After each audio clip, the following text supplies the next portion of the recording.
Ma'am आपसे मैं जानना चाहूँगी, सर्वाइकल कैंसर एक ऐसी बीमारी है जो आजकल बहुत सारी महिलाओं में देखा जा रहा है।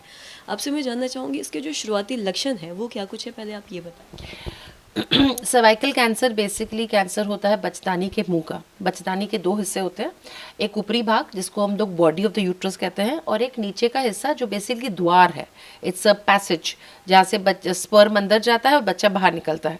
जिस तरह से अगर आप कल्पना करें एक बलून को फुलाने के लिए एक छोटा सा रिंग जैसी जगह होती है जिससे हम लोग फुलाते हैं, तो हवा उसी से अंदर जाती है और बलून बड़ा होता है और वहीं से हवा बाहर निकलती है जिससे बलून वापस पिचक जाता है। तो वही जो रास्ता है जिसमें बच्चेदानी के अंदर स्पर्म जाता है या जिससे बच्चा बाहर निकलता है, उस रास्ते को हम लोग सर्विक्स कहते हैं।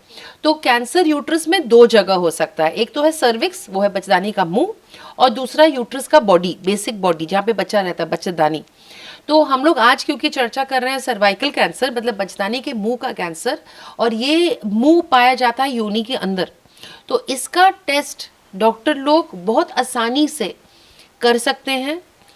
ये बहुत दुर्भाग्य की बात होगी अगर सर्वाइकल कैंसर से कोई इंसान ग्रस्त हो, क्योंकि नंबर 1 एक तो वैक्सीन आ गया, उसके लिए प्रिवेंशन आपको करना है, और दूसरा बात ये है कि क्योंकि वो चीज़ दिख जाती है डॉक्टर को और वो बहुत जल्दी पिकअप हो सकता है before the cancer actually spreads. In fact cancer आने से पहले ही उसमें लालिमा आ जाती है, इरोजन्स आते हैं, अनहेल्दी हो जाता है सर्विक्स। तो कैंसर आने के बहुत पहले पता चल जाता है कि इसमें कैंसर आ सकता है। तो अगर कोई इंसान कैंसर सर्विक्स से ग्रस्त हो रहा है, इसका मतलब वो अपने आप को डॉक्टर के यहाँ समर्पण नहीं किया है अपने रेगुलर एग्जामिनेशन।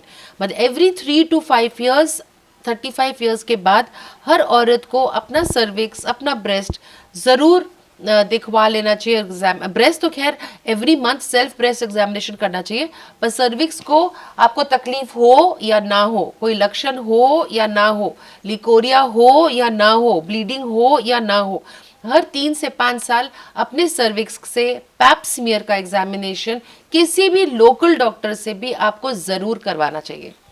आपने पेप्समेयर की टेस्ट की बात की है, तो महिलाओं में ये जो टेस्ट है वो कहीं ना कहीं सारे डॉक्टर्स है जो बोलते हैं कि करवाना चाहिए सभी को, लेकिन मैं आपसे जानना चाहूँगी इसका एक्सपेंस क्या आता है, क्योंकि बहुत से ऐसे लोग हैं, बहुत सी ऐसी महिलाएं हैं जो ये टेस्ट नहीं करवाती। देखिए सरकारी में तो ये टेस्ट फ्री में होता है, तो ये बोलना कि हम पैसे के कमी से हम इलाज नहीं किए हैं, ये हम मानने के लिए तैयार नहीं है, क्योंकि अब सरकार भी काफ़ी प्रेशर दे रहा है और काफ़ी ध्यान दे रहा है कि सरकारी हॉस्पिटल में सुविधा उपलब्ध हो। और खैर पैप्समेयर तो सदियों से हो रहा है, इसलिए इट्स नॉट एट ऑल, एक तो इन्वेजन नहीं है, कोई इंजेक्शन नहीं है, कोई बायोप्सी नहीं है, कुछ नहीं है।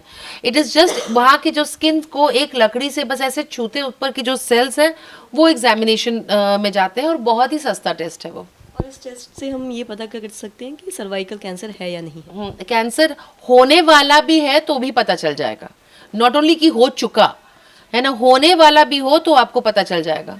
और सर्वाइकल कैंसर और अगर यूट्रस कैंसर की बात करें तो क्या दोनों कैंसर के जो शुरुआती लक्षण हैं क्या वो सिमिलर है या अलग है? नहीं, दोनों के लक्षण अलग है।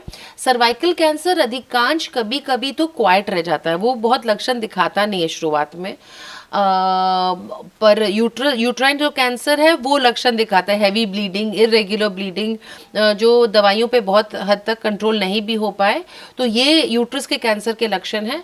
सर्वाइकल कैंसर के शुरुआती तौर पे बिल्कुल कोई लक्षण नहीं होते हैं, ऑलमोस्ट ज़ीरो, पर बाद में जब थोड़ा सा अच्छा सा डेवलप हो जाता है तब पोस्ट कॉइटल ब्लीडिंग, मतलब साथ रहने के बाद ब्लीडिंग का समस्या होना, लिकोरिया होना, जो थोड़ा सा फाउल स्मेलिंग हो या ब्लड स्टेन्ड हो, ये सब लक्षण होते हैं सर्वाइकल कैंसर के।